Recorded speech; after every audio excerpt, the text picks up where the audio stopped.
Good morning, children. Welcome to online classes, St. Lawrence School. Today, I, Neelam Nigam, is going to teach you class 9th, Unit 2, Computer, Introduction to Java. In previous session, we have already learned we can do two types of programming, procedural oriented and object oriented. So now we will learn object oriented programming, Java. See the features of Java. It is an object oriented, it is platform independent, write once, run anywhere, means VORA feature, compiler as well as interpreter both uses, case sensitive, robust, architecture neutral and multi-threaded. All these points we will discuss afterwards. Now, next we will see how does Java works. Okay, Java first translates source code into bytecode through compiler, and then JVM, Java Virtual Machine, that is interpreter, converted this bytecode into object code. Now, source code means human readable code, that we will use English term, where we will use English term, and that will generate .java file. After compilation, it will generate bytecode, that is also called intermediate code, and your file will converted into .class file. This class file after JVM interpreted and then generate object code, that is machine readable code. Now, what is the difference between source code and bytecode? So first, source code is a collection of computer instructions using a human readable programming language, any type of language, C, C++, Java, BASIC, any. And second, bytecode is the intermediate code between source code and machine code, that is executable by the virtual machine. Second point, execution speed. Obviously, source code having the minimum execution speed than the bytecode, and bytecode having the faster execution speed. And performance, also performance, source code is not much as compared to a bytecode, while bytecode is higher than source code because it is closer to the machine code. Now, what is the difference between bytecode and object code? The main difference is object code and bytecode is that object code is a set of instructions in machine language or binary language. You know, computer only understands 0 and 1 form. So, machine code or object code is the form of binary language directed executed by the CPU, while bytecode is an intermediate code generated from compiling a source code which can be executed by a only virtual machine. And another difference is that machine code is low level code. Obviously it is 0 and 1 form, so it is less understandable for the human being, and while bytecode is an intermediate code, just like machine code. It is also just like machine code, not human readable code. Next, what is Java Virtual Machine? Again and again we are using Java Virtual Machine. So what is this? Java Virtual Machine is a software that takes bytecode as input, convert into machine code for the specific platform it is running on and executes it. JVM is a platform specific. Each platform has its own JVM. Okay, means one feature of Java, that is platform independent. So that is because of bytecode. Bytecode is executable on each and every platform. But JVM, all operating system has its own JVM. Now next is,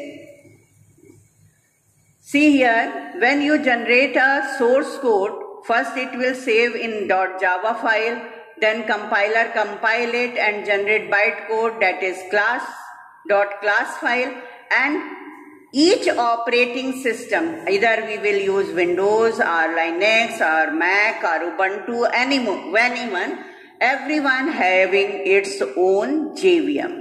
Okay, so JVM for all machines, that is separate. Java programs uses compiler as well as interpreter both. Most of the languages that is either use compiler for translation or interpreter, but Java use both. Java compiler compiles Java source code to bytecode. Bytecode cannot run on the processor directly, as processor only understand machine code.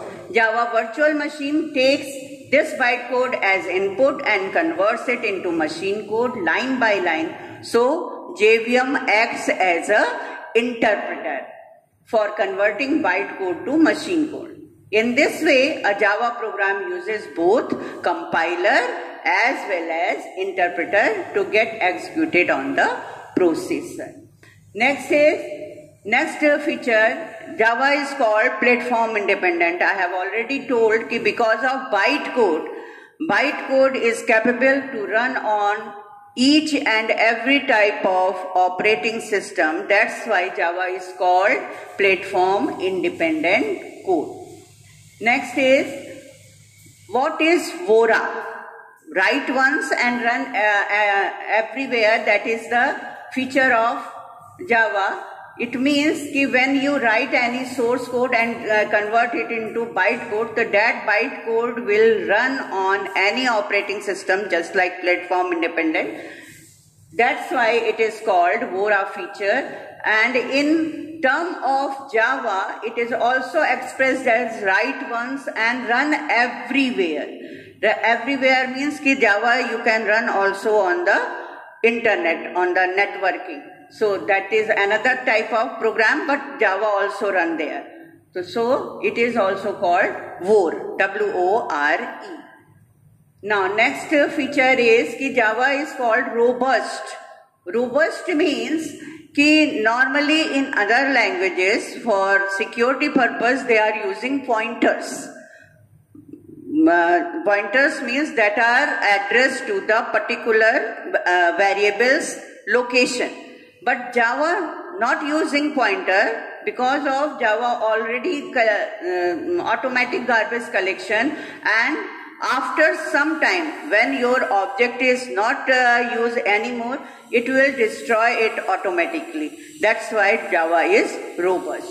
Next is multi-threading in Java.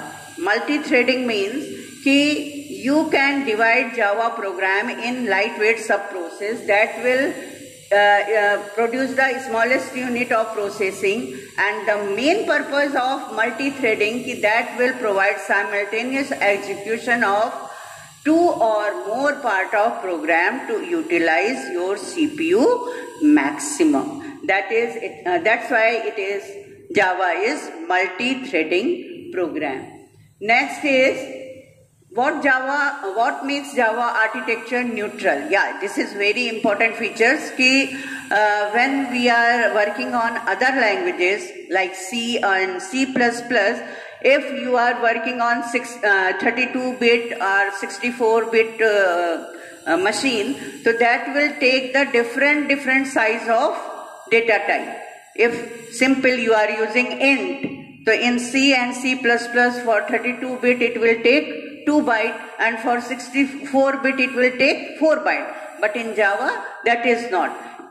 It will take for both processor either 32 or 64, it will take only 4 byte space for integer type. So that is the feature of architecture neutral for Java. Next is difference between applet and application. Yes, Java having two types of programming. One is application, that is called API, application programming interface, and applet, that we will work on the browser, on web page. So the fundamental difference between the two Java program is that an application program is designed to run on stand-alone machine. Means normally when you are working on your lab, so that you are working on API, means stand-alone machine. And Whereas an applet is a web version of an application which is used to run a program on a web browser. See here, suppose you have make a source code and that will translate, compile and generate .java program, and now this program you can run as a Java application, so that will generate .class file, and if same program you are applying after little bit change for applet classes, Java applet will generate the .html file, and this will run on browser and that will run on standalone machine. So that is the difference between two programs. Now next is, this is very important, when you work on Java, JDK is very important. If your machine having no JDK, your Java program will not run. So first you install the JDK. JDK provides you compiler, interpreter, Java library, all tools together to run a Java program. And it is essential to develop the Java program. Next is BlueJ. BlueJ provide you a platform that is IDE based, means here you will get three things together: debugger, syntax highlighter and code editor. But BlueJ is not compulsory. You can use other platform also, Java, NetBeans, Java Notepad, DOS prompt, where you can write your program and execute your Java program. So BlueJ is not compulsory, but it is easy to use. That's why you are using BlueJ. Now next is features of BlueJ. Simple, it is friendly graphical user interface. It supports syntax highlighting, means when you are writing some keywords are display in different colors, variables and alignments, it will show alignments, and it is easier debugging as line causing compilation error are marked clearly and the error is displayed at the bottom of your window. So that is easy to deduct your program error-free execution. And also BlueJ having the IDE, so that will have editor, compiler and debugger integrated into a single tool. So these are the features of BlueJ. Next, when you write any program on BlueJ, suppose this is your format of BlueJ first program. So we want to print a hello Java on your output screen. This is // means you are writing single line comment. Comment means that will not executed by the compiler. This is only for the user. Okay. Then class, keyword and class name. Then public static void main. This is the default method of Java that will take string array type argument, and then system.out.println that we will use to print the statement on your output screen. So that will print the hello Java on your output screen. Now take one look of these important points. Why we are using, what is the use of significance, public, static and void. Okay, public, you know, that is access specifier. We can also make private and protected, but mainly always Java main method is public, because this is the first method that call Java without creating the object. So that should be public. And static means you can make your programs in two ways, static or non-static, but main method should be static, because this is the first method that will call by the compiler without creating any object. Okay, so main method should be static, but other methods you can make static or non-static both. And void means that tell the compiler that program will not return any value. So that is the meaning of public, static, void, non. Over the first chapter. Now, thank you students. God bless you.